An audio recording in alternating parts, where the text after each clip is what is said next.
고린도후서 10장입니다. 오늘은 고린도후서 마지막 장으로 이제 10장에서부터 13장까지 마지막 또 설교를 진행하도록 합니다. 앞서서 고린도서를 시작할 때 서론에서도 말씀드린 것처럼 고린도서는 요한계시록과 더불어서 신약 성경 중에서 굉장히 어려운 성경에 이렇게 해당이 됩니다. 각 단어와 문장을 읽을 때는 크게 어려운 표현이 없고 이렇게 충분히 이해할 수 있는 내용들입니다. 그런데 전체 주제를 보게 되면 각 장마다 또 전체 주제가 도대체 뭘 말하고 있는 것인지 확 와닿지 않는다라고 말씀을 드렸습니다. 왜 그런가 하면 이것은 아주 특별한 그러한 방식으로 사도 바울이 자신의 사도권을 변증하며 변호하는, 그래서 자신의 목회권, 사도권, 설교권, 이러한 사도직을 적극적으로 변호하고 지키려고 하면서 고린도인들을 책망하는 이제 이러한 내용으로 구성되어 있기 때문에 자서전적인 그러한 자신의 이러한 사도권이 왜 중요하고 또 자신은 왜 자격이 있는지 이런 부분들을 계속 변증해 가다 보니까 우리가 생각하는 그러한 기독교의 아주 중요한 명확한 교리가 확 드러나질 않습니다. 그러다 보니까 도대체 이 장이 무슨 교리를 말하고 있는 것인지가 언뜻 이렇게 확 와닿지 않는 것입니다. 그러나 이 사도권, 설교권, 치리권, 이거는 크게 교회론에 해당이 되는 것이기 때문에 이 교회론이라고 하는 주제 아래서 보게 되면 사도 바울이 왜 이토록 자신의 사도권을 지키려고, 변호하려고, 변명하려고 끊임없이 설득하고 또 논리적으로 자신이 사도직을 갖게 된 또 이러한 부분들을 설득해가는 이런 부분을 우리가 교회론 관점에서 보면 이해할 수 있습니다. 특별히 교회론 중에서도 예배론에 해당이 되는 것은 주로 고린도전서에 많이 있고요. 직분론, 교회 정치 질서와 관련된 부분들이 특별히 목회권, 치리와 권징, 이런 장로 정치 제도, 이러한 교회 질서와 관련된 직분론과 관련된 교회 정치론이 더욱 집중되어 있습니다. 이제 그런 관점에서 이제 계속해서 보시고 이제 10장은 마지막 4장에 걸쳐서 이 사도권을 지금까지 변증해 온 것에 대한 결론을 맺습니다. 결국 사도권을 변호하고 변증했던 것은 사도 바울이 자신의 그러한 능력을 자랑하려고 하는 것이 아니라 바로 성경을 기록해야 하는 이러한 사도적 은사의 이 중요성 때문에 바로 하나님께서 자신을 사도로 세워주셨다라는 것. 그렇기 때문에 사도 바울을 통해서 전달되어지는 신약 성경의 반 이상의 이 많은 편지들이 단순한 사도 바울의 개인의 편지가 아니라 하나님의 계시로서 그렇게 권위를 가지고 성도들에게 소개되어져야 된다라고 하는, 받아들여져야 된다라고 하는 바로 이렇게 성경의 계시권을 강조하기 위한 그러한 목적이 있는 것입니다.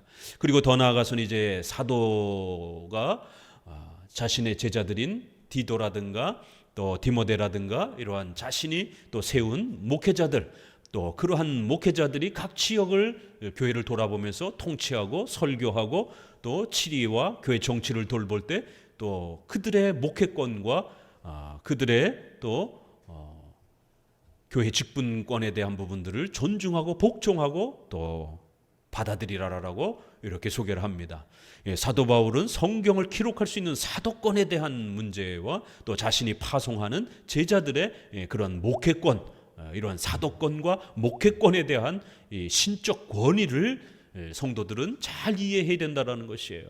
하나님께서는 교회를 통치할 때에 성도들에게 직접적으로 하나님의 뜻을 전달하고 또 그 책임을 주는 것이 아니라 이렇게 교회의 직분을 세우시고 교회 정치와 질서를 세우시고 그러한 그 교회 정치 아래에 하나님께서 교회 직원들에게 신적 권위를 위탁하신다라는 겁니다. 특별히 목회권, 설교권이라고 하는 또 성례권이라고 하는 또 치리권이라고 하는 이러한 목회권을 주셔서 하나님의 말씀을 전하고 예수님이 주시는 것처럼 그렇게 성례를 대신 전하고 또 예수님이 책망하고 훈계하는 것처럼 치리의 이러한 또 통치를 행한다라는 것입니다.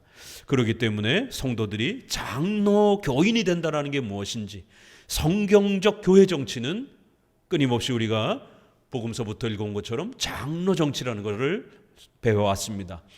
그렇기 때문에 우리가 장로 교회를 세워가는 것이 왜 그렇게 중요한가? 그것은 바로 성경이 우리에게 가르치는 가장 성경적인 교회 질서이기 때문에 그런 것입니다. 그렇기 때문에 우리 성도들은 장로 교회에 속해서 장로 교회적으로 예배드리고 장로 교회의 통치와 치리를 잘 존중하고 또 순종하는 장로 교인이 되어야 되는 것입니다. 그럴 때 장로 교인이 된다라고 하는 것은 이렇게 하나님이 세워주신 교회의 장로 정치 제도와 질서를 잘 이해하고 그 질서에 순종하면서 그렇게 교회의 신적 권위를 위탁받은 목사와 장로의 그러한 직분을 존중하면서 교회의 질서들을 함께 참여하면서 그렇게 살아가면서 교회를 세워가는 것이다라는 겁니다. 이렇게 목회권을 사도의 사도권과 목회권을 소개하면서 교회의 이러한 설교권과 성례권과 치리권을 가진 직분자들의 책임과 의무가 무엇인지를 가르치고 또 한편으로는 성도들에게는 그 교회의 지도자들에게 순종하고 복종하면서 또 교회의 질서에 참여하는 이러한 책임과 의무가 무엇인지를 잘 이 고린도후서를 통해서 또 배우며 나아가야 됩니다. 오늘 우리 시대는 독립파교회, 회중파교회, 민주주의교회 이런 형태가 대부분의 90% 이상을 차지하고 있습니다. 또 일부분은 로마 가톨릭처럼 감독교회, 독재교회 이런 형태가 난무합니다. 성경의 정치는 구약도 70인의 장로를 통해서 통치를 합니다. 신약도 속히 장로를 세워서 각 교회를 목사와 장로가 통치하는, 그리고 그 당회는 혼자 개교회가 있는 것이 아니라 반드시 지역교회로부터 견제를 받는 상회인, 노회 제도 아래 속해 있는 그러한 장로 정치 제도라는 것을 성경은 우리에게 가르칩니다. 그렇기 때문에 오늘 우리 시대에 이러한 교회의 권위, 권세, 설교권, 성례권, 치리권에 복종해야 한다. 이런 단어들은 오늘날 성도들에게 굉장히 불편한 단어들입니다. 낯선 단어들입니다. 힘든 단어들입니다. 시험에 들 수 있는 단어들입니다.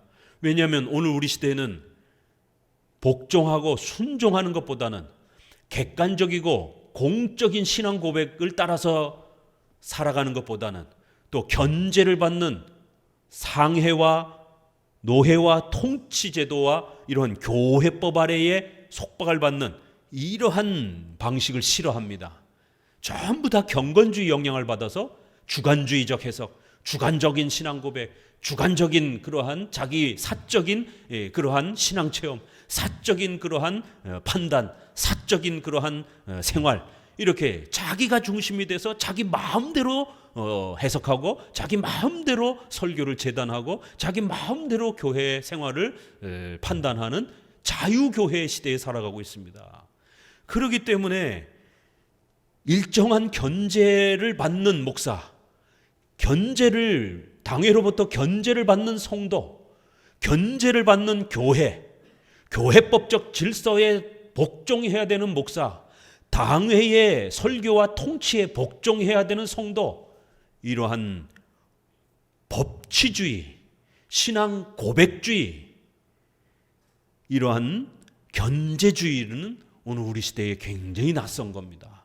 우리 장로교회는 견제를 아주 중요하게 여기는 것입니다. 법치주의를 아주 중요하게 여깁니다. 상회가 정한 교회법을 아주 소중하게 존중합니다. 그리고 성경적인 이러한 통치 아래서 순종하고 복종하는 이러한 질서를 아주 중요하게 여깁니다. 그렇기 때문에 이제 마지막 장 마무리하면서 이러한 장로 정치 제도의 중요한 원리, 목사는 목사대로 상회를 통해서 견제를 받고 교회법을 통해서 순종하고 복종해야 되는 것이며, 목사 마음대로 할 수 있는 것도 아니라는 것입니다. 반드시 성경적으로 그렇게 상회의 지도자들이 모여서 교회를 통치하기 위해서 규율과 질서를 세워놓은 그 교단의 교회법을 따라가야 된다라는 것이, 이렇게 목회자도 자기 마음대로 설교할 수 없고 자기 마음대로 교회를 운영할 수 없고 반드시 성경의 기초에서 한 사람이 아니라 여러 사람이 거듭 여러 차례에 걸쳐서 검증을 통해서 교회의 운영의 질서로 세우는 교단의 교회법을 중심으로 해서 그렇게 사역하는 겁니다. 목회자도 이렇게 함부로 할 수 없이 일정한 질서 아래 순종하면서 살아가는데 성도들은 하물며 더 어떻겠습니까? 더더욱 그 당회의 질서에 순종해야 되고 또 노회의 질서에 순종해야 되는 것입니다. 하나만 물으면서 시작해 봅시다. 한평생 동안 신앙생활을 하는 것, 자자손손 신앙생활을 하는 것, 우리 선조들 시대에는 굉장히 자연스러웠어요. 그러나 오늘 우리 시대에는 더 이상 자자손손, 아니 자기 스스로도 자기 죽을 때까지 한평생 30년 50년 신앙생활을 한 교회에서 하는 게 쉽지 않은 시대가 되었습니다.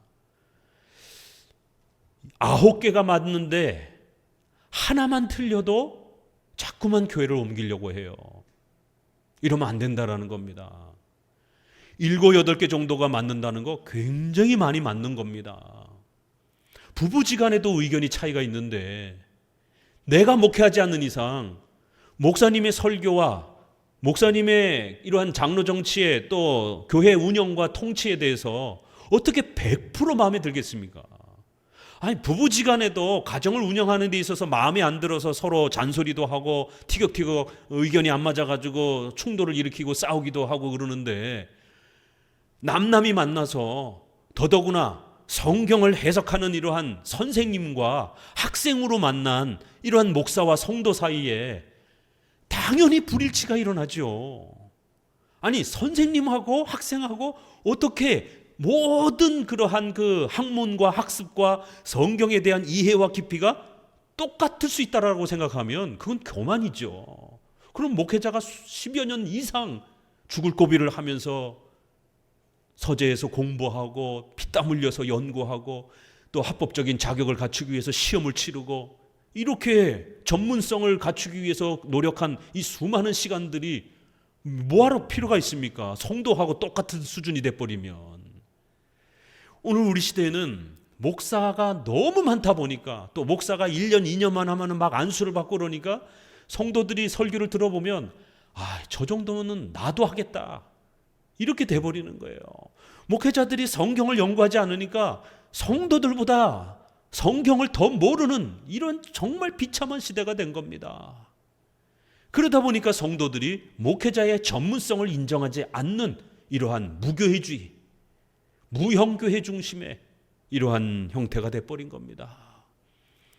아무리 세상이 목회자를 깔보고 우습게 여기고 또 목회자 자격이 없는 사람들이 아무리 많다 할지라도 적어도 사도 바울이 파송하는 제자들은 함부로 여기면 안 되는 겁니다. 바울이 파송하는 디모데, 디도, 우리 성도들이 나이 어리다고 함부로 여기면 안 되는 거예요. 디모데서에는 디도가 나이가 어리다라고 하는 40 전후로 이렇게 보여지는 그 헬라어 용어를 보게 되면 40이 전후로 되는 이런 정도의 나이입니다. 목회자가 나이가 어리다라고 우습게 여기는 거예요. 1세기에도 그랬고 지금도 마찬가지입니다. 사도 바울의 제자란 말이에요. 그러면 사도 바울이 아무나 자기 제자로 목회자로 세웠겠냔 말이에요. 바나바와 사도 바울이 2차 전도행을 사도행전의 15장에 떠날 때에 중간에 1차 전도행 때 힘들어서 포기하고 돌아간 마가를 다시 한번 데려가자라고 바나바는 굉장히 성품이 온유한 분이라 젊은이에게 기회를 한번 다시 줍시다라고 했지만 사도 바울은 안 됩니다. 이제 막 새롭게 세워진 교회에 지도자가 그렇게 힘들어갖고 중간에 그만두고 막 이러면 성도들 시험에 들어서 교회가 붕괴가 됩니다. 교회의 지도자들은 엄격해야 되고 실력이 출중해야 됩니다. 그렇게 왔다리 갔다리 하고 그렇게 뚝심이 없고 이런 사람은 안 됩니다. 반대합니다. 실력이 갖춰져 있지 않다라고. 이랬던 바울입니다. 그랬던 바울이 아무나 실력도 없고 인품도 연단되지도 않은 그러한 사람을 세웠다라면 바나바가 제일 책망을 했을 것입니다. 바울은 자신이 목회자로 파송을 할 때는 훨씬 더 엄격하게 자질을 갖춰야 되고 신구약 성경 전체에 대한 실력을 갖춰 있어야 되고 사도들로부터 검증을 받아서 합격을 받을 정도로 그렇게 실력이 출중한 것이 검증되어야만이 사도 바울의 제자로서 고린도 교회를, 마게도냐 교회를 돌볼 수 있는 그러한 순회 목회자 자격을 감당할 수 있었던 것입니다. 아무나 파송한 게 아닙니다. 오늘 우리 시대에 목회자가 깔보아지는 이러한 시대에 있습니다. 그럼에도 우리 개혁교회는 아무나 목사를 세우지 않습니다. 적어도 장로교 안에서 이러한 개혁주의를 표방하고 개혁주의를 사랑하는 그러한 노회와 또 그러한 목회자들은 교단이 시험을 엄격하게 요구하지 않는다 할지라도 또 때로는 노회도 타락해서 노회도 엄격하게 요구하지 않는다 할지라도 본인 스스로가 못 견딥니다. 하나님 앞에서 자신의 자격이 갖춰지지 않은 것 아무도 몰라도 하나님만 알고 자신도 아는 겁니다. 자기가 실력이 없는 것에 대해서. 그러기 때문에 철저하게 목숨을 걸고 공부하는 것이에요. 미국 장로교회가 붕괴가 될 때에 구파, 우리 장로교회의 그러한 전통을 가진 구파는 절대로 목사를 함부로 짧은 시간 안에 안수주면 안 된다 반대했습니다. 그런데 순복음교회를 중심으로 해서 엄청난 교인들이 늘어나니까 이 장로교 안에서도 우리도 좀 목사를 많이 만들어서 교회로 성도들이 좀 많이 오게 합시다. 저런 부흥운동, 성령체험운동 우리도 좀 교회 안에서 받아들입시다. 이렇게 마음이 흔들리는 목회자들이 신파가 등장을 한 거예요. 그래서 두 가지 조건, 목사 안수 빨리 줍시다. 목사와 너무 장로교 구파는 너무 더딥니다. 자격을 오랫동안 검증하기 때문에. 또 성령론이 너무 딱딱합니다. 이 두 개가 미국 장로교회의 싸움이 된 겁니다. 워필드, 하치, 이러한 유명한 메이첸 이런 분들은 절대로 목사를 단기간에 양성하면 안 된다라고. 그러면 교회가 전멸한다라고. 목회자가 될 사람은 실력이 뛰어나야 되고 오랜 세월 하나님 앞에서 적어도 그 성품과 인품이 연단된 그러한 검증을 받아야 된다. 목회자가 자기 성질도 이기지 못하고 툭탁하면 화내고 성도들하고 싸우고 또 도덕적인 이러한 부분에 있어서 불투명하고 맨날 나쁜 짓이나 하고 뒤로 그렇게 성도들 사기나 치고 이러면 안 된다라는 것이에요. 그렇기 때문에 적어도 인품에 있어서 출중한 그러한 도덕적 검증을 받아야 되고 히브리어, 헬라어 또 이러한 성경에 대한 강해와 이러한 공부를 얼마큼 했는지 철학, 논리학 이러한 모든 부분들을 검증을 해서 선배 목회자들이 합격할 때까지 수년의 시간을 거쳐야 된다는 거예요. 결국 구파는 목사 자격을 엄격하게 유지했고 심파는 1년, 2년짜리로 목사 안수를 주기 시작한 겁니다. 그래서 결국 심파를 중심으로 해서 PCUSA가 동성애자들을 받아들였고 여자 목사 받아들였고 결국 자유주의 교단으로 급속히 타락합니다. 결국 쫓겨난 메이첸과 반틸과 이런 목사님들은 결국 목사 자격을 더 엄격하게 훈련시키기 위해서 웨스민스터 신학교를 세운 겁니다. 그리고 그 과정을 훨씬 더 늘려서 엄격하게 더 공부를 시킨 것입니다. 이게 장로교의 전통인 것이에요. 오늘 우리 시대에 아무리 목회자가 난립된다 할지라도 적어도 장로교회, 보수교단, 우리 개혁주의 교단의 개혁주의를 사랑하는 목사들은 실력이 출중합니다. 히브리어, 헬라어 잘하고요. 고대 문서들 라틴어까지 읽는 그러한 목사들도 많습니다. 신학자가 아니고 신학자는 당연히 해야 되는 것이고 일반 목회자들 중에서도 히브리어, 헬라어 잘하시고 왜요? 성경 원전을 읽지 아니하면 강해 설교를 할 수가 없기 때문에 죽게 살기로 스타디를 모집을 해서 그렇게 피땀 흘리면서 히브리어, 헬라어 공부합니다. 영어 이러한 그 문서들 읽는 것은 아주 기본이 되는 것이고요. 이런 인문학적인 어학적인 이런 부분에서 실력을 갖추고 수많은 고전들을 피땀 흘려서 읽어냅니다. 개혁주의 목사들을 우습게 여기시면 안 됩니다. 목사님하고 성도하고 같은 수준으로 생각하면 안 돼요. 이신칭의에 있어서 중생에 있어서는 동일하죠. 우리가 제가 뭐 더 빨리 구원받고 칭의받고 여러분은 늦게 칭의받고가 아닙니다. 오직 믿음으로 예수 그리스도를 믿으면 누구든지 칭의를 받는 것이에요. 그러나 교회론에 있어서 성화론에 있어서는 저하고 여러분은 다른 것입니다. 교회의 질서적 차이에 있어서는 분명히 목회자는 성경의 전문가라는 것이에요. 우리가 의사들을 선생님이라고 부릅니다. 왜요? 사람의 목숨을 살리는 전문 영역을 갖고 있잖아요. 변호사라든가 판사라든가 사람 목숨을 다루는 이러한 분들을 우리가 그들의 직분을 존경합니다. 그래서 그들이 들어오면 앉아있다가도 재판할 때 일어서서 존경을 표합니다. 병원에서 의사 선생님들을 보면은 깍듯이 예의를 갖춰서 선생님 잘 치료를 부탁합니다라고 예의를 갖춥니다. 그런데 교회에 있어서는 목사님은 아무렇지 않게 돼요. 목사님 성경 해석이나 내 해석이나 별반 차이가 안 나는 것처럼 내가 한 10년 동안 신앙 고백서 열심히 공부하고 열심히 나도 나름대로 책도 많이 읽었으니까 나도 이제 목사님만큼 됐겠지. 아닙니다. 그 기간 동안 목회자는 놀았겠습니까? 더 열심히 지난 10년 동안 세월이 갈수록 목회자는 더 많은 또 연구를 하는 것이에요. 그런 면에서 우리 성도들 중에 페북에 아주 멋진 글을 써놓은 글을 제가 봤습니다. 일정 부분 목회자와 성도의 차이를 인정하면서 살아갈 줄 알아야 된다. 뭐 이런 비슷한 표현이 있더라고요. 목회자는 성경의 전문가요, 선생님이기 때문에 이걸 오늘날 성도들이 착각하고 그 선을 아무렇지 않게 생각하는 이런 회중파 시대, 무교회주의 시대, 전문가가 없는 시대, 공적이고 객관적인 이러한 직분이 붕괴된 시대, 성도의 주관적인 해석이 목사의 해석과 거의 별반 차이 없다라고 생각하는 그러한 이 생각들이 결국 목사의 전문성을 더 존중하지 않는 시대가 되었습니다.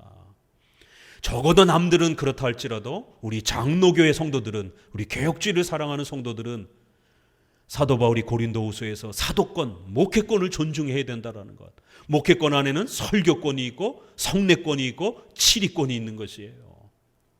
적어도 목회자가, 개혁주의 목회자가 7대 교리를 벗어나지 않는 범위 내에서 또 노예로부터 징계를 받기 전까지는 그 목회자의 설교를 하나님의 말씀으로 받는 겁니다. 여러분이 미처 생각하지 못했던 그러한 깊은 성경의 내용들을 전문가인 목회자가 성도들에게 가르치고 소개하는 것이에요. 그러다 보면 성도들하고 목회자의 해석이 틀릴 수가 있고, 교회 운영에 있어서도 세상은 이렇게 하는데 이상하다, 교회는 이렇게 운영을 하네? 당연히 다르죠. 여기는 사업체가 아니니까, 여기는 동아리가 아닙니다. 그래서 교회의 집사님이나 장로님이 많이 착각하는 게 세상에서는 이렇게 운영 안 하는데 왜 교회는 이렇게 하지? 목사님 이렇게 하면 안 됩니다. 이런 데서 이제 많이 부딪힙니다. 물론 우리가 기본적인 상식 부분은 교회나 세상이나 남녀의 이러한 성을 존중하고 또 이러한 어린아이를 배려하고 이런 아주 기초 상식은 동일하죠. 그러나 교회는 성경의 원리를 가지고 운영하는 것이기 때문에 세상의 동아리와 기업하고 다릅니다. 교회는 돈이 많은 사람을 중심으로 해서 어떤 권세와 명예를 누리지 않습니다. 돈이 없는 가난한 분도 장로가 될 수 있습니다. 그러나 세상에서는 절대로 가난한 사람은 어떤 중요한 위치에 오를 수가 없습니다. 교회는 돈의 권세, 세상의 직분과 권세를 가지고 운영되어지고 직분을 얻는 방식이 아니기 때문인 것이에요. 이렇게 교회는 교회만의 독특한 운영체제가 있는 겁니다. 그러면 목사님과 부딪힐 수밖에 없는 거예요. 그럴 때 7, 8개가 같은데 하나, 2개 틀리다고 해서 마음이 상해가지고 교회를 떠나거나 이러시면 안 됩니다. 제발 부탁합니다. 그렇게 되면 이 소중한 이 강해 설교, 이 소중한 우리의 장로교 예배, 또 소중한 우리의 이러한 교리문답 공부, 이러한 소중한 것들을 잃어버릴 수가 있게 된다라는 거예요. 더더구나 개혁주의 교회는 많지도 않습니다. 강의 설교하는 교회 수도권에도 많지도 않아요. 그런데 또 조금 틀리다고 해서 또 마음이 상해가지고 다른 데를 또 알아보고 잃어버리게 되면 이 세상에 자기의 길을 만족시킬 수 있는 교회는 없습니다. 부부지간에도 의견이 틀려서 힘들어서 서로가 티격태격 했는데 그래도 서로 사랑하니까 살잖아요. 그런 것처럼 신앙 고백이 우리의 7대 교리라고 하는 기독교 핵심 교리 웨스트민스터 신앙 고백이라고 하는 이 신앙 고백이 서로 일치되어 있으면 서로 사랑하는 것이에요. 그러면 조금 달라도 인내하면서 기다려 주시면 돼요. 그러면 여러분이 몰랐던 부분들 이제 배워가면서 목사님이 왜 저렇게 말씀하셨는지 이제서 이해가 된다. 지난번에는 그런 의도로 말씀하셨구나. 내가 오해를 했구나. 이렇게 충분히 다 이해되어질 수 있고 다 여러분 설득되어질 수 있어요. 그렇기 때문에 조금만 기다려 주시면 됩니다. 그것을 기다리지 못하고 확 부딪히고 그걸 당장 해결하려고 싸우게 되고 따지게 되고 막 이러게 되면 결국 트러블이 생기게 되고 결국 자칫 잘못하게 되면 그것도 점잖게 예의를 갖춰서 토의를 하고 논의를 하고 질문을 하고 이런 것들이 얼마든지 우리가 풍성하게 서로 토론할 수 있지만 한국 사람들은 특별히 감정이 되게 뜨겁잖아요. 이렇게 논리적으로 차분히 이렇게 말하는 훈련을 해본 적이 없어요. 자기하고 생각이 이렇게 다른 것을 말하다 보면 막 감정이 상해가지고 자기하고 의견이 다른 걸 얘기하게 되면 내 인격을 모독했다고 생각을 해요. 그래서 우리 백분 토론이라든가 TV 같은 데서도 보세요. 그 유명한 학자들조차도 막 아주 육두문자 비슷하게 막 서로 싸우고 윽박질하고 진짜 그렇게 얼굴이 울그락불그락 하면서 감정적으로 막 그렇게 싸우듯이 그렇게 토론하는 거 보세요. 하물며 덜 훈련된 일반인들은 얼마나 더 하겠습니까? 차분히 자기 의견을 이렇게 전달한다? 이거 쉽지 않습니다. 목사님한테 와서 이렇게 뭔가 의견을 제시하다 보면은 벌써 막 다른 목사님이 또 다른 이야기를 하게 되면 자기 의견을 묵살했다라는 이런 또 느낌이 확 들면서 의견을 다르게 얘기한 건데 내 인격을 모독했다 이제 이런 느낌이 막 들기 시작하면서 의견이 다른 것과 인격을 모독하는 건 전혀 다른 겁니다. A라는 의견을 제시했어요. 그러면 목사님이 그것 말고요 B라는 내용이 더 좋을 수 있습니다 라고 다른 의견을 제시할 수 있는데 인격을 모독하는 거는요 너 왜 그따위로 생각을 해? 응? 그것밖에 이해를 못해? 이런 게 인격 모독이죠. 의견을 다른 걸 제시하는 거는 인격 모독이 아니에요. 근데 이제 우리는 그런 게 훈련이 안 돼 있다 보니까 목사님이 다른 이야기를 하면 그거 조금 위험한데요. 그거 그렇게 하시면 안 되겠는데요. 그거 좀 성경적 원리하고 조금 벗어나는데요. 이러면 목사님이 내 인격을 무시하는구나. 내 의견을 무시하는구나. 내 인격을 무시하는구나. 이렇게 되면서 이제 결국 마음이 울그락불그락하고 벌써 얼굴이 빨개지기 시작하면서 언성이 높아지기 시작합니다. 그럼 그게 토론이 안 되는 거예요. 그러면 이제 막 선이 높아져서 막 이제 강한 톤으로 막 얘기하게 되고 그럼 거기서 끝나는 게 아니라 돌아가게 되면 또 이제 다른 성도에게 목사님이 나를 이렇게 무시했다라고 또 막 험담을 하기 시작하게 되고 목사님하고 토론을 할 때는 조금 약간 거칠어도 약간 좀 이렇게 언성이 높아도 그 안에서 선을 넘지만 않는다라면 뭐 폭력을 행사한다든가 그런 우리가 일반 상식의 선을 넘지 않는다라면 얼마든지 다음에 또 토론할 수 있어요. 그런데 끝나고 나아가서 돌아가서 다른 성도에게 그걸 전하면서 험담하고 또 그걸 전파하고 그거를 파벌을 형성하고 이렇게 되면 징계가 됩니다. 교회를 질서를 어지럽힌 것으로서 판단이 되면 목회자는 징계를 할 수밖에 없는 거예요. 왜? 다른 성도를 보호하기 위해서. 그러니까 선을 넘지 말아야 되는데 선을 넘게 돼버리게 되면 징계가 또 이루어지게 됩니다. 이러면 이제 결국 그 교회에 못 있게 되는 거죠. 마음이 상해가지고. 결국 이제 이렇게 아주 작은 의견의 차이 하나가 성경 해석의 차이가 결국에는 교회를 떠나게 되는 이유가 되는 이런 일들이 비일비재합니다. 설교는 좋은데 또 어떤 인격 관계에서 생활 관계에서 뭐가 좀 서로 트러블이 생겨가지고는 또 이렇게 떠나게 되는. 설교가 너무 좋은데 왜 떠납니까? 그러니까 이러한 이야기들이 성도들이 목회권을 존중한다라는 것, 목사님의 설교권과 성례권과 치리권이 나하고 좀 생각이 조금 달라도 개혁주의 목사는 적어도 실력을 합법적으로 갖춘 10여 년 이상 정말 오랜 세월 동안 엄청난 공부를 한 전문가라고 하는 최고의 성경 선생님이라고 하는 그러한 인정과 존중과 순종이 목회권을 수용할 때에 일어나는 거예요. 이걸 받아들이지 않으면 제가 어떻게 여러분을 가르칠 수 있겠어요? 여기는 회사도 아니고, 여러분 여기는 무슨 동아리도 아니고, 여기는 양심의 자유 속에서 여러분이 자유롭게 온 것이에요. 싫으면 내일도 안 나올 수 있는 곳이 교회인 겁니다. 어떤 속박도 국가와 같이 돈으로 무슨 강제로 묶어놓을 수 있는 게 없어요. 우리 성도들이 신앙 고백으로 양심의 자유로 여기에 머물지 않는다라면 내일도 안 나와도 그만이에요.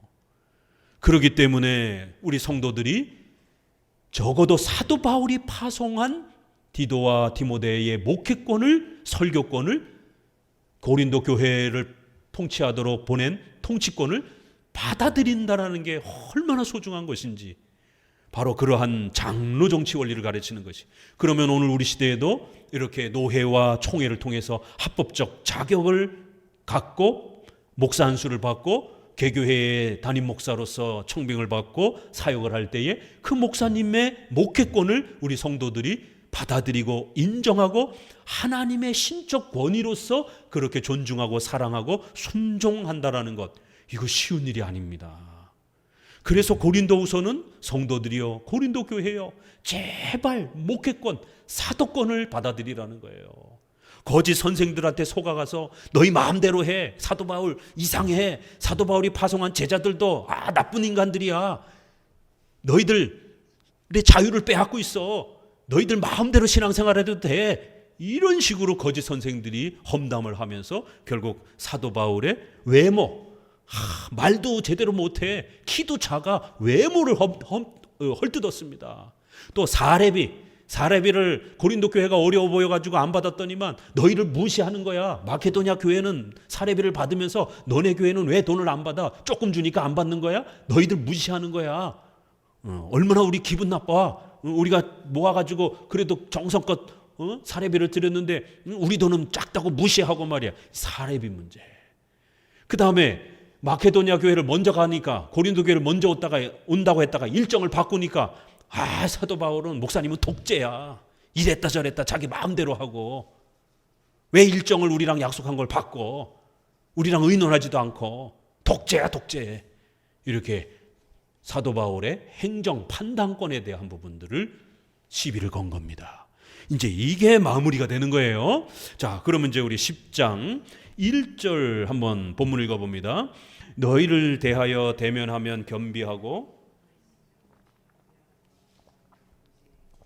온유와 관용으로 친히 너희를 권하고, 또한 우리를 육체대로 행하는 자로 여기는 자들을 대하여 내가 담대히 대하려는 것 같이 너희와 함께 있을 때 나로 하여금 이 담대한 태도로 대하지 않게 하기를 구하노라. 자, 10장도 매 장마다 사도 바울의 자신의 사도권을 먼저 강조하고 변호합니다.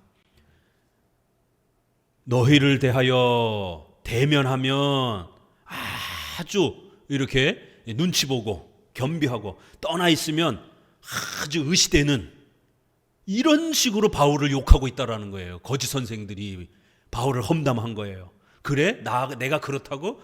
그래, 나는 너희를 대면하면 아주 눈치 보고, 너희를 떠나 있으면 아주 폭군적으로 그렇게 거친 나 바울은 이제 그리스도의 온유와 관용으로 이제 친히 너희를 권한다라는 거예요. 나는 그렇게 폭력적인 사람이 아니라는 거예요. 우리를 육체대로 행하는 자로 여기는 자들에 대하여 하나님의 뜻대로 행하지 않고 바울이 이랬다 저랬다 자기 마음대로 육신대로 독재적으로 그렇게 행하는 사람이라고 자꾸만 욕하는 자들이 있다라는 거예요. 어떤 자들이. 그러한 자들에 대하여 내가 담대히 권면하려고 한다라는 거예요. 너희와 함께 있을 때에 나로 하여금 이 담대한 태도로 대하지 않게 하기를 구하노라. 엄히 내가 책망하지 않게 조심하라는 것이에요.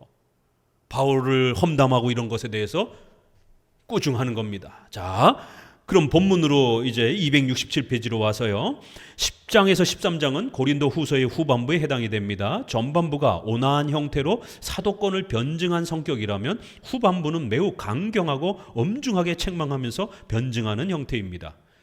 뒷부분은 아주 굉장히 센 책망들이 어마어마하게 나옵니다. 이런 변화의 원인은 후반부를 기록할 때 고린도 교회 상황이 다시 악화되었기 때문일 수도 있고, 또는 전반부에서는 성도들을 대상으로 하고 후반부에서는 거짓 교사들을 직접 책망하는 대상의 차이가 나타날 수도 있습니다. 때가 좀 바뀌었을 수도 있고요. 왜냐하면 고린도전서와 고린도후서 차이도 보게 되면 처음에는 굉장히 심각했는데 잠시 좋아졌잖아요. 그러다가 또 더 나빠지는, 또 이제 이러한 시간 타임의 문제일 수도 있고, 아니면 앞부분은 성도들을 좀 더 대상으로 했기 때문에 온화하게 말한 거고, 뒷부분은 거짓 선생들을 대상으로 해서 아주 엄히 책망하는 이제 이런 성격으로도 볼 수 있습니다. 거짓 교사들은 바울이 일정을 변경한 것을 빌미로 여러 모함을 제시하였고, 더 나아가 바울의 인격까지 조롱하는 단계에 이르렀습니다. 너희를 대면하면 겸비하고, 이 겸비하고가 좋은 말이 아니에요. 떠나 있으면 담대한 우리 육체대로 행하는 자들로 여기는 이러한 말을, 저 악한 자들이 하는 말을 바울이 그대로 받아갖고 조롱하듯이 역설적으로 이렇게, 너희들이 그렇게 나를 그렇게 말해? 그래, 나 이런 자다, 이런 식으로 역설적으로 대받아친 말입니다. 이게 거짓 교사들은 바울이 성도들을 만날 때는 온유해 보이지만 떨어 있을 때는 매우 거칠고 폭력적인 이중인격자라고 이렇게 조롱을 한 거예요. 또한 자기 마음대로 처신하는 자라고 비난했습니다. 이 외에 10장 10절입니다.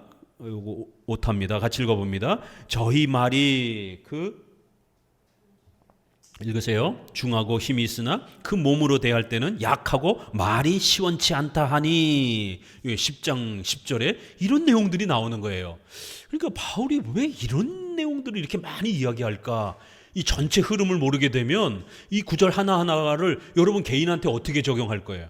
그래서 우리가 성경을 읽을 때 너무 마치 내가 여기 성경에 이 인물의 내가 된 것처럼 1인칭 시점으로 너무 바로 다이렉트로 뛰어들어가 가지고 마치 내가 바울이 된 것처럼 이렇게 읽으면 안 됩니다.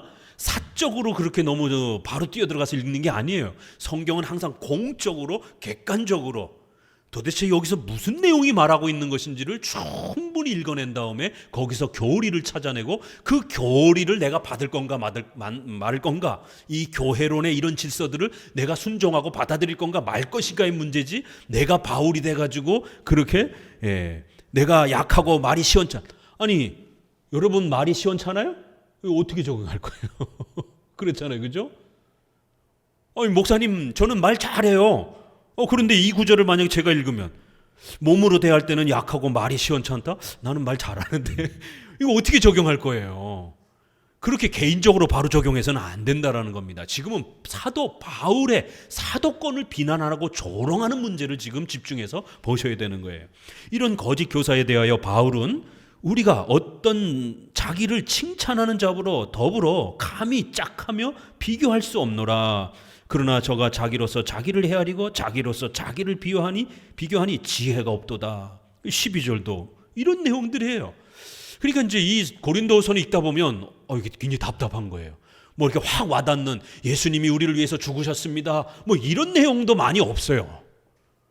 그러니까 직접적으로 무슨 구원의 이런 내용들도 별로 없고 전부 다 하는 얘기가, 너네가 그렇게 자랑해? 나도 좀 자랑 좀 해야 되겠다. 너희가 나를 깔봐? 나는 그런 너희들이 험담하는 그런 내용 없어. 뭐 이런 내용들인 거예요. 그러니까 이런 내용을 여러분의 신앙에 어떻게 적용할 겁니까? 바로 주관적 관점에서 적용하기 굉장히 어려운 겁니다. 그래서 문법적 해석, 역사적 해석, 교리적 해석을 정확하게 연습해야 고린도 후서는 읽어낼 수가 있는 겁니다. 훨씬 더 객관적으로 읽어내셔야 돼요. 이렇게 우리가 우리 자신을 칭찬한다라면 세상에서도 조롱당한다라는 거예요. 아니 자기가 자기를 칭찬하면 그게 무슨 객관성이 있는 거예요. 근데 이 악한 자들은 자기들이 자기로서 자기를 헤아리고 자기 잘못들을 자기가 장단점을 판단을 하고 자기로서 자기를 비교한다라는 거예요. 이게 말이 되냔 말이에요.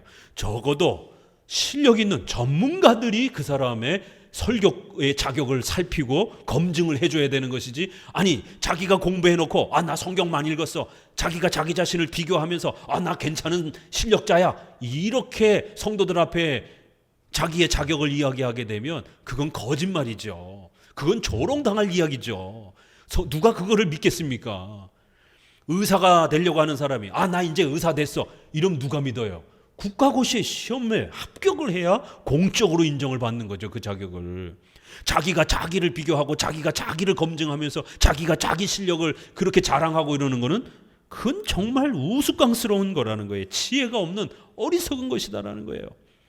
그렇기 때문에 이러한 거짓 교사들의 자격의 이러한 부분들을 성도들은 쉽게 수용하면 안 된다라는 겁니다. 거짓 교사들은 어떤 합법적 권한을 부여받지도 않고 자기 스스로 추천하며 자랑하는 주관주의에 빠져 있는 것입니다. 자격과 권위는 자기 스스로 주는 것이 아니라 공적인 기구를 통해 확인되어야 권위가 있는 것입니다. 오늘날 경건주의에 빠진 자들은 공적 기관을 통한 자격 심사보다 자신의 은사 체험과 능력 체험을 더 권위 있게 주장합니다.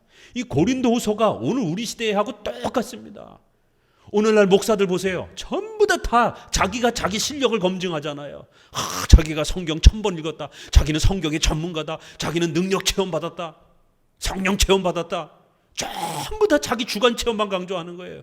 그 목회자가 히브리어 헬라를 잘 해석하는지 신학 교수들 앞에 검증을 받아봤습니까? 철학, 논리학에 대해서 왜요? 일반 성도들의 직장, 경제, 의식주에 대한 이러한 삶을 전부 다 살펴주면서 성경적인지 아닌지를 헤아려줘야 되기 때문에 경제, 문화, 또 정치, 사회 이런 전반적인 철학, 논리학, 인문학 이런 부분들에 대한 실력을 기본적으로 갖추고 있어야 된단 말이에요. 그런데 일반 대학 교수들하고 대화를 해보게 되면 칸트에 대해서, 데카르트에 대해서, 소크라테스에 대해서 너무 무지한 거예요. 현대 실용주의 철학에 대해서, 현대 분석 철학에 대해서, 현대 이러한 포스트 모더니즘에 대한 이러한 세계관을 이끌어가는 이런 많은 철학자들에 대한 이 구조주의라든가 분석주의라든가 이런 부분에 대해서 왜 이게 현대의 젊은이들에게 영향을 끼치고 있는지, 이걸 어떻게 방어할 것인지 목회자들이 그 단어도 못 이해합니다. 전부 자기 체험만 강조하는 것이에요. 그러나 개혁주의 목회자들은 이걸 토론을 통해서 선생님과 선배들 앞에서 검증을 받는 것이에요. 저도 히브리어 헬라어를 읽을 때 3년을 거쳐서 꼬박 창세기부터 계시록까지 히브리어 헬라어로 문법을 분해해가면서 3년을 읽어봤습니다. 그렇게 힘듭니다. 그리고 라틴어 벌게이트, 로마 카톨릭의 주된 성경이잖아요. 종교교육 시대 때 하도 그 부분을 가지고 공격을 했기 때문에, 또 1000년 동안 사용되었던 성경 번역이기 때문에 라틴어 벌게이트 성경도 한번 접근해서 읽어보려고 이제 구약을 읽고 또 이제 이렇게 신약도 도전하고 그러고 있습니다. 죽을 때까지 공부해야 됩니다. 수많은 논문들을 읽어내느냐고 밤잠을 설쳐야 되는 것이고요. 그런 목회자와 신학 토론을 하는데 뭐가 조금 다르다고 해서 목사님 그거는 문제가 있는 거 아닙니까? 아니요, 조금만 기다리면서 조금만 더 이렇게 목회자가 또 소개하는 자료들을 좀 이렇게 참고하면서 이렇게 공부하면서 토론하는 건 괜찮은데, 따지고 우기면서 이렇게 자기 의견을 관철하려고 하는 방식으로 접근을 하게 되면 그 목회자에게 배울 수가 없습니다. 내가 벌써 위에 있다고 생각을 하는 거예요, 성도들이. 저도 신학자요, 학교에서 교단에 서서 또 이렇게 학생들을 가르치는 선생님입니다. 그렇지만 저의 선생님, 또 저를 가르쳐준 선생님에게 저도 연구하다가 막히는 게 있으면 또 여쭤봅니다. 지난번 어린이 성례 그 비판 논문을 쓸 때도 우리나라에 살아계신 저보다 연세가 높은 60대 70대가 된 그런 선배들에게 그 어린이 성례와 관련해서 유아 세례와 관련해서 이런 많은 교회사 논쟁과 자료, 또 제 전문 영역이 아니다 보니까 그런 역사적 자료가 있는지 합신에도 총신 교수님들에게도 고신에도 전화해서 선배님 이런 부분에 대해서 혹시 아시는 자료가 있습니까? 전부 자문을 구합니다. 웨스트민스터 저희 교단 번역할 때도 전부 다 그 선배들하고 또 이러한 의롭게 하다라고 번역을 해야 될까요? 아니면 칭의라라고 한문으로 번역을 할까요? 어떻게 생각합니까? 또 자문을 또 계속 구하고, 저도 선생님이지만 저의 선배들에게 또 묻는 거예요. 이게 목회자의 자리입니다. 268페이지 둘째 줄, 바울은 사도권과 교회 직분의 올바른 자격과 권위를 변증하기 위해서 앞서 제시했던 신적 권위, 유스 디비눔을 다시 언급합니다. 신적 권위란 요거 중요한 구절입니다. 10장 8절.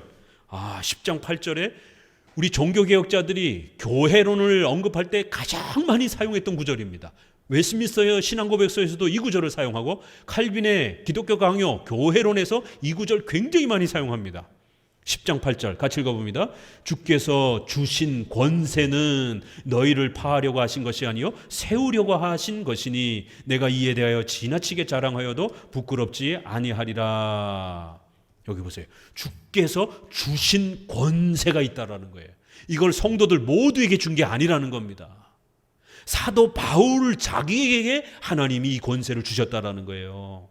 그리고는 그 권세를 내가 직접 고린도에 못 가니까 디도와 디모데에게 줘서 파송하니까 그들의 말을 듣고 따라하면 된다라고, 그렇게 이 주신 권세라는 단어가 아주 중요하게 여기서 나옵니다. 이 권세는 너희를 파괴하려고 하는 게 아니라는 거예요. 목사님이 뭔가 야단을 치고 책망을 하면 우리 성도들이 제일 불편하게 여기는 게, 목사님이 나를 막으려고 하는가? 내가 좋아하는 거를 못하게 하려고 하는가? 내 인생을 망치려고 하시는가? 내 인생을 방해하려고 하는가? 이렇게 생각해요. 아니요. 목회자는 성도들을 사랑하기 때문에 하나님이 원하지 않는 길로 가게 되면 징계를 받을까 봐 못 가게 하는 거예요. 성도를 살리려고 여러분이 하고 싶은 일을 못하게 하는 겁니다. 의견의 일치가 이루어질 때는 아무런 문제가 없어요. 그러나 여러분과 제가 의견이 다를 때, 그때 조심하셔야 됩니다.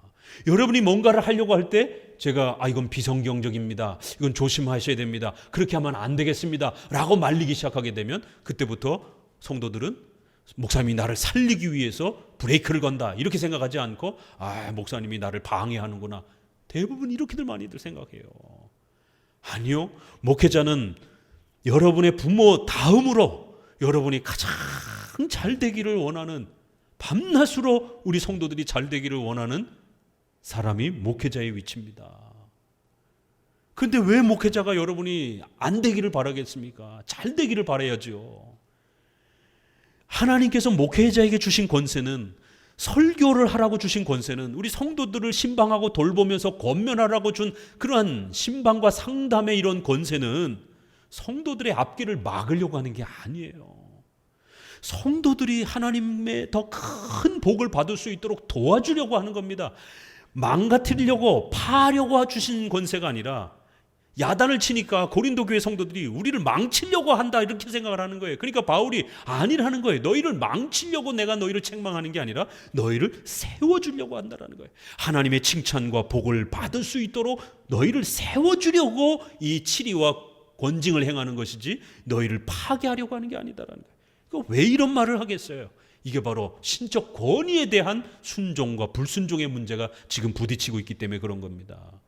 그래서 이 노회의 권위, 총회의 권위, 목사의 권위를 신적 권위라고 하는 유스 디비눔이라고 하는 이 신적 권위를 목회자가, 총회가, 노회가 위탁받았다라고 했을 때 권위, 권세 이러니까 이게 교권, 교회의 권세입니다.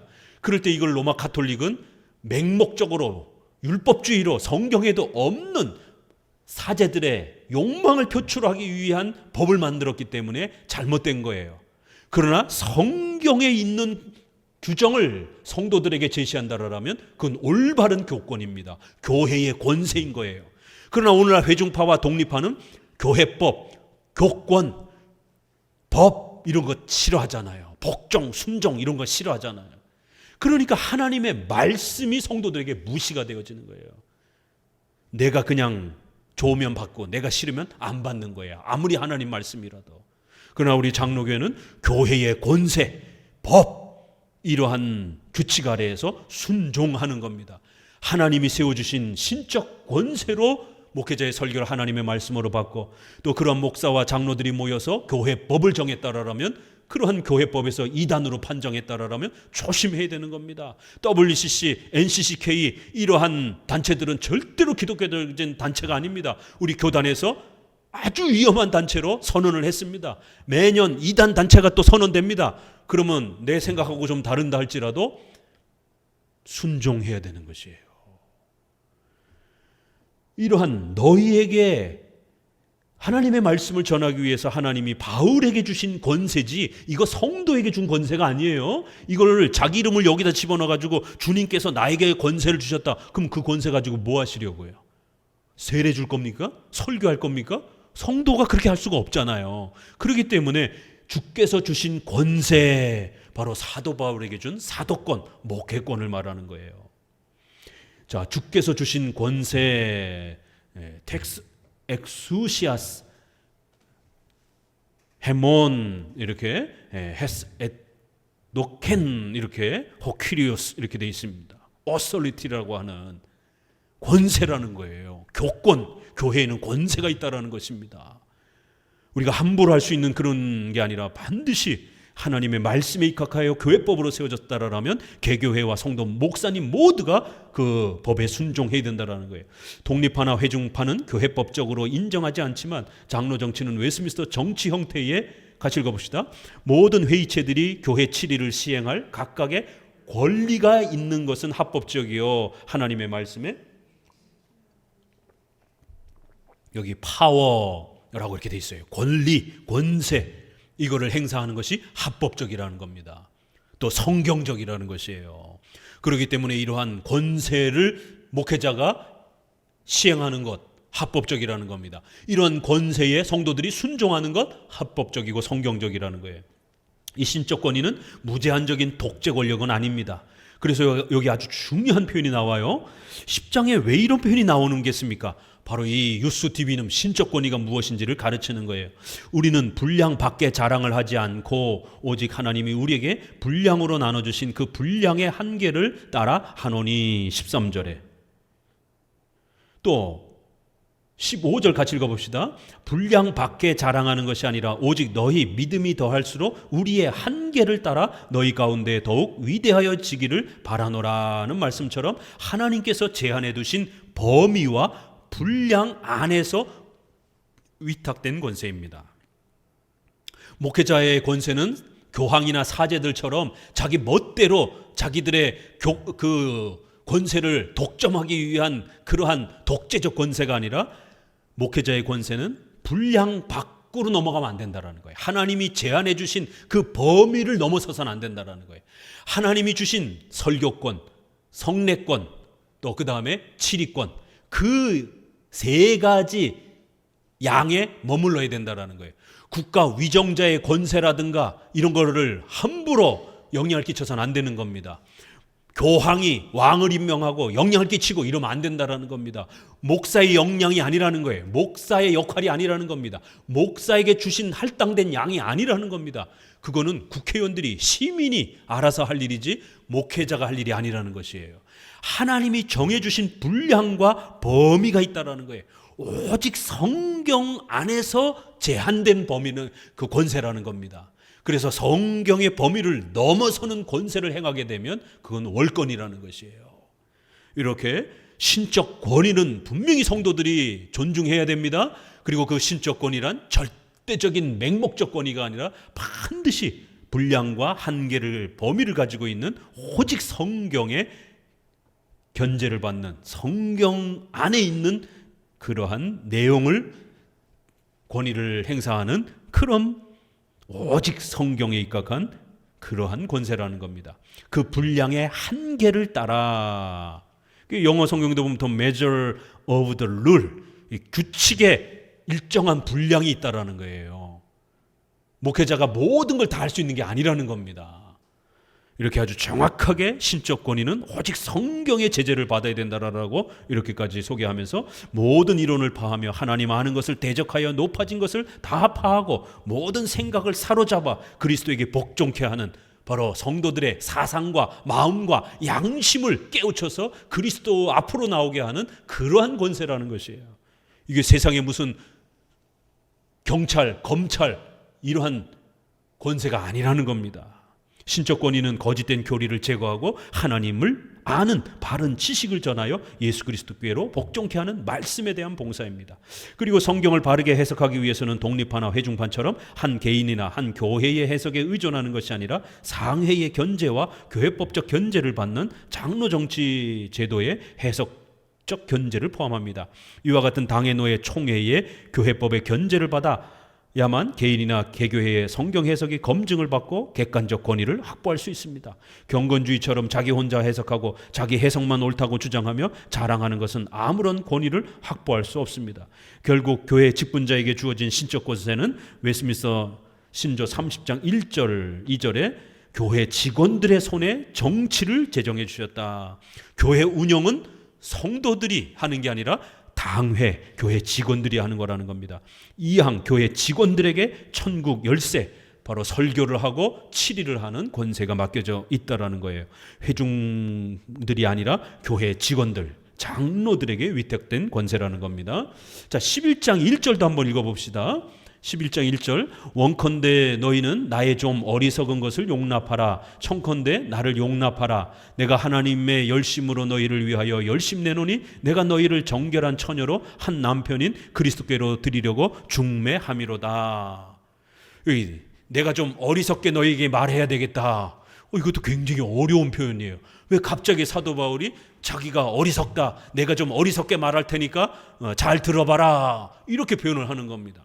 왜요? 사도 바울을 자꾸만 어리석다라고, 실력이 없다라고, 사도권을 갖추지 못했다라고 자꾸 조롱하니까 사도 바울이 그래? 내가 어리석은지 안 어리석은지 어디 한번 그럼 검증해봐라.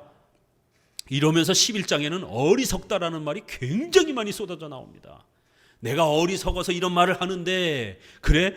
정말 어리석은 게 뭔지 아느냐? 이런 식으로 이제 성도들이 사도 바울을 오해했다라는 것에 대해서 변증해 가는 겁니다.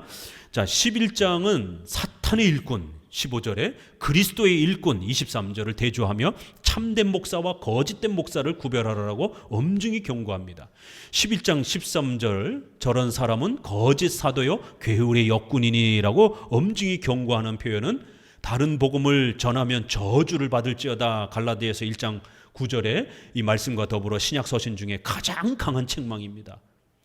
거짓 사도요 괴울의 악독한 자라는 거예요. 저주를 받을지어다 이런 표현처럼 성경에 아주 가장 센 책망이 바로 이 11장에서 나옵니다. 거짓 교사들은 이 4절 같이 읽어봅시다. 굉장히 무서운 책망이죠.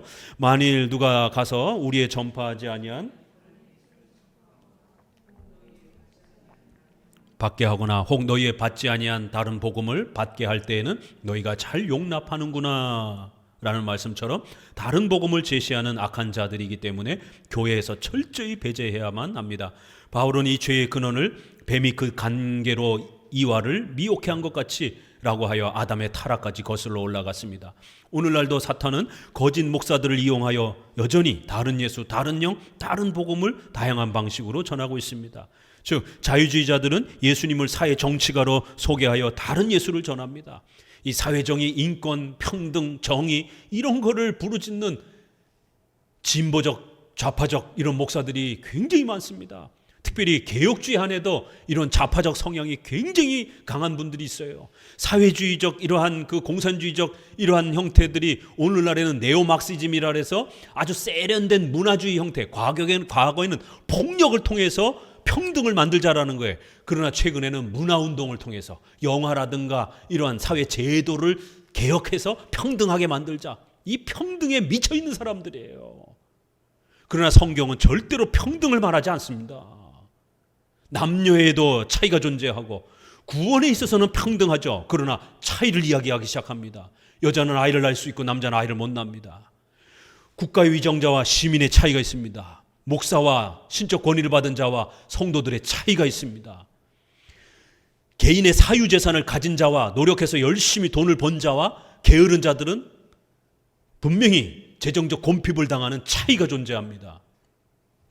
이러한 기본적 차이들을 가지고 어려운 자들을 우리가 구제로 도와주는 것이지 강제로 평등케 하는 게 절대로 아닙니다. 이런 평등의 개념에 착각을 해서 성경의 이 평등 개념을 곡해하는 사회주의 개념으로 이렇게 적용을 하려고 하는 이러한 목회자들이 굉장히 많습니다. 그래서 정치적으로 국가 간에 있어서 이런 좌파적 성향을 가진 목사들 굉장히 조심해야 됩니다. 최근에는 우리나라가 북침을 했다라고 그렇게까지 이렇게 주장을 하는, 북한이 훨씬 더 공교육과 이런 공적 사회 제도가 훨씬 더 잘 갖춰져 있다라고 이렇게 버젓이 말하는 국회의원들, 목사들, 사회적으로 참 심각한 이 국가 간과 세계 간의 이 모습들을 보게 됩니다. 정말 조심하셔야 됩니다. 다른 예수를, 정치가로서 예수님을 소개하는 거예요. 대속적 죽음을, 죄사함의 이 희생을 하신 예수님을 전하는 게 아니라, 이신칭의 예수님을 전하는 게 아니라 사회정의의 정의 구원으로 소개를 하는 이런 자유주의자들. 또 다른 영은 뭐예요? 신비주의자들은 성령을 단순한 능력과 수단으로 소개하여 제2 능력셀의 이런 다른 영을 전하는 겁니다. 또 알미니안주의자들은 이신칭의를 곡해하여 다른 복음을 전하잖아요. 오직 은혜로 구원받는 이신칭의가 아니라 신인 협력주의를 주장하라는 이런 복음을 제시를 합니다. 오늘 우리 시대에도 이렇게 다른 예수, 다른 영, 다른 복음이 난무하고 있습니다. 그런데 그런 거짓 선지자들, 거짓 목사들한테는 성도들이 바글바글합니다. 그런데 참된 사도 바울과 그가 파송한 이러한 교회, 개혁주의를 지키며 참된 기독교를 지켜가는 이런 한마음교회 같이 보수적 성향의 이러한 교회들에는 많은 사람들이 찾아오질 않아요. 이게 문제인 겁니다. 이 악한 자들은 자신을 큰 사도들, 히브리인, 이스라엘인과 아브라함의 후손으로 자기를 그리스도의 사도로 자랑한다라는 거예요. 또한 이것이 이상한 일이 아니라 사탄도 자기를 광명의 천사로 가장하나니 그러므로 사탄의 일꾼들도 자기를 의의 일꾼으로 가장하는 것이 또한 큰 일이 아니라는 말씀과 같이 광명의 천사나 의의 일꾼으로 자랑하고 있다라고 책망을 합니다. 그래서 11장에서는 계속 이제 이런 표현들이 쏟아져 나옵니다. 저들이 큰 사도들, 히브리인, 전통 히브리인이라고 자랑하느냐? 학연, 지연, 혈연을 강조하는 거예요. 그래? 나의 어리석은 말을 좀 들어봐라. 나도 정통 히브리인이다. 나도 가말리엘 문화에서 배울 만큼 배웠다. 이런 자랑을 하고 있어요, 바울이. 저들 못지않게 나도 학연, 지연, 혈연의 그런 외적 그런 실력을 갖췄다라는 거예요. 그런 걸 가지고 참된 선생이냐 아니냐를 따지면 안 된다라는 거예요.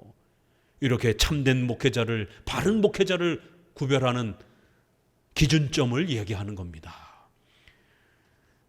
이런 이야기들이 11장에는 쏟아져 나옵니다. 이들은 자신들을 헛되게 자랑한 것뿐만 아니라 바울의 인격을 조롱하고 모함했습니다. 모함의 내용으로는 바울이 말하는 기술이 부족하다, 이렇게 6절에 말에는 부족하나 지식에는 그렇지 아니하니, 바울이 말이 어눌하고 그렇다 할지라도 지식에는 그렇지 않다라는 거예요. 비록 구강 구조가 조금 불편해서 정확하게 아나운서처럼 발음을 못하는 약점을 갖고 있다 할지라도 하나님의 말씀을 가르칠 수 있는 출중한 실력은 갖추고 있다라는 거예요. 근데 바울이 자꾸 말이 어눌하다라고 자꾸 조롱하는 거예요. 성도들과 악한 자들이. 또 사례비를 남용한다는 것. 8절에서부터 12절. 다른 교회에서는 비용을 받은 것은 탈취한 것이라. 또 내가 너희와 함께 있을 때 비용이 부족하되 아무에게도 누를 끼치지 아니하려고 마게도냐에서 온 헌금을 사용했다라는 거예요. 다른 교회에서 오히려 탈취하듯이 돈을 헌금을 받아서 고린도 교회 사역을 했다라는 것이에요. 고린도 교회는 너무 어려워 보여가지고 너희들의 헌금을 사용하지 않았다라는 거예요. 이런 얘기가 나옵니다. 고린도 후서에. 이게 왜 이런 얘기가 나오는지를 잘 문맥을 따라 분석해 하셔야 되는 거예요. 이 목회자 사렙에 대한 문제. 12절까지 특히 사렙의 문제는 매우 심각한 오해를 불러일으켰습니다. 내가 너희에게 있어 용도가 부족하되 아무에게도 누를 끼치지 아니함은 마케도냐에서 온 형제들이 나의 부족한 것을 보충하였음이라. 내가 모든 일에 너희에게 폐를 끼치지 않기 위하여 스스로 조심하였거니와 또 조심하리라는 말씀에서 보듯이 바울은 고린도 교회에서 사례비를 받지 않았습니다. 고린도 교회의 어려운 형편을 고려하여 사례비 때문에 폐를 끼치지 않기 위하여 바울은 스스로 일을 하면서 천막 깁는 일을 했잖아요. 또한 마케도냐에서 보내준 헌금으로 사역을 감당했습니다. 거짓 교사는 이것을 빌미로 바울이 마케도냐 교회만 사랑하고 고린도 교회를 무시한다고 조롱했습니다. 한 걸음 더 나아가 바울의 노동 문제도 비판했습니다. 거룩한 사역자가 어떻게 하찮은 천막 만드는 일을 하느냐라고 또 조롱했습니다. 또 일을 하니까 또 일한다라고 또 조롱을 하는 거예요. 이들은 바울의 사례비를 받으면 돈만 밝히는 욕심쟁이라고 비난했고, 반대로 사례비를 받지 않으면 고린도 교회를 헌금을 무시한다고 비난한 겁니다. 고린도 교회 성도들은 거짓 교사들의 속임에 빠져 바울의 사도권을 무시하고 그가 전해준 복음까지 외면하는 단계에 떨어졌습니다. 바울은 속임에 빠진 성도들에게 다른 복음을 받게 할 때에 너희가 잘도 용납하는구나. 누가 너희로 종을 삼거나, 이것도 읽어봅시다. 11장 20절에 얼마나 무서운 말이 여기 나오는가 읽어보세요. 시작. 누가 너희로 종을 삼거나 잡아먹거나 사로잡거나 용납하는구나. 야, 어떻게 이런 교회에 이렇게 성도들이 많죠? 성도들을 괴롭히고 성도들에게 맨날 돈 얘기만, 헌금 얘기만 강조하고, 그래서 성도들의 전 재산을 빼앗아가고 이러는데도 그런 교회들은 10,000명, 20,000명씩 그렇게 교회가 성도들이 바글바글해요. 미가서 3장 2절에도 보게 되면 거짓 선지자들이 백성들의 살점을 뜯어먹고 가죽을 벗겨먹고 고기를 그릇에다가 솥과 냄비에다가 그렇게 삶아가지고 뜯어먹는 것처럼 백성들의 그 모든 돈을 뜯어먹는다라는 거예요. 이런 악독한 아주 욕망에 사로잡힌 거짓 선지자들이 있다라는 거예요. 조심하라라고 책망을 합니다. 고린도 후서에서도 이렇게 참된 목사는 못 알아보고 자신의 인생을 망치는 그러한 교회와 목회자들은 더 칭송을 받으면서 환호를 하고, 교회 잘 선택해야 됩니다. 목회자를 잘 선택해야 됩니다. 금욕주의, 이원론주의, 이런 극단적 세대주의 교회 갔다가는 인생 다 망칩니다. 국가, 사회, 의식주는 다 더러운 것이라고 취급하면서 오로지 그저 기도만 강조하고 신앙만 강조하는 이런 교회 다녀보세요. 가정 다 망가집니다. 경제생활 다 망가집니다. 노후생활 다 망가집니다. 노년에 준비해뒀던 노후자원까지 전부 다 뺏어서 온갖 명분을 동원해가지고 결국 헌금하라고 뺏어가지고는 목사 배를 채우는 겁니다. 5천억, 6천억, 7천억씩 되는 이런 교회 건물을 짓는 거예요. 그 돈을 어떻게 마련합니까? 수천억씩이나 들여서 성전 건축하는 이 돈은 어디서 나오냔 말이에요. 그런데 거기에는 10,000명, 수만 명씩 모여들어요. 사람들이 자기 전 재산을 갖다 바치면서 그 돈 가지고 세상에 수천억짜리 건물을 짓는데,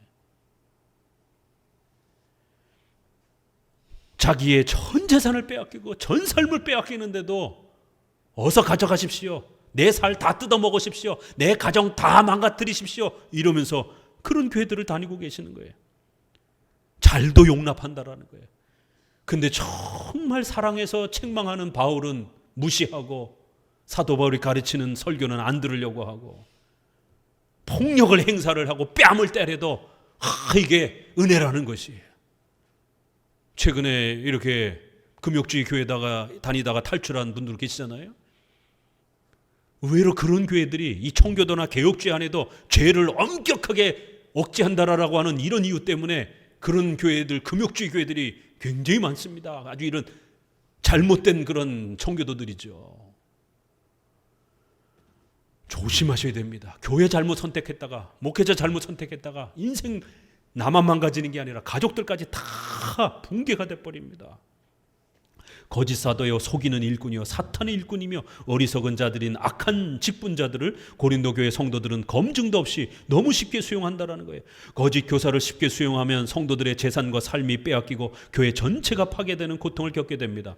그래서 바울은 11장 후반부에 그리스도의 참된 일꾼의 자격을 재차 소개합니다. 내가 수고를 넘치도록 하고 옥에 갇히기도 하고 더 많이 하고 매도 수없이 맞고 여러 번 죽을 뻔하였으니 유대인들에게 40에 하나 감한매를 5번이나 맞았으며 3번 태장으로 맞고 1번 돌로 맞고 8번의 외적인 핍박을 소개하고요. 27절에는 목마름, 굶주림, 헐벗음 8개와 같은 또 그러한 생활의 곰핍함을 이야기하면서 이 11장 후반부에는 사도 바울이 얼마나 많이 고생을 했는지를 소개합니다.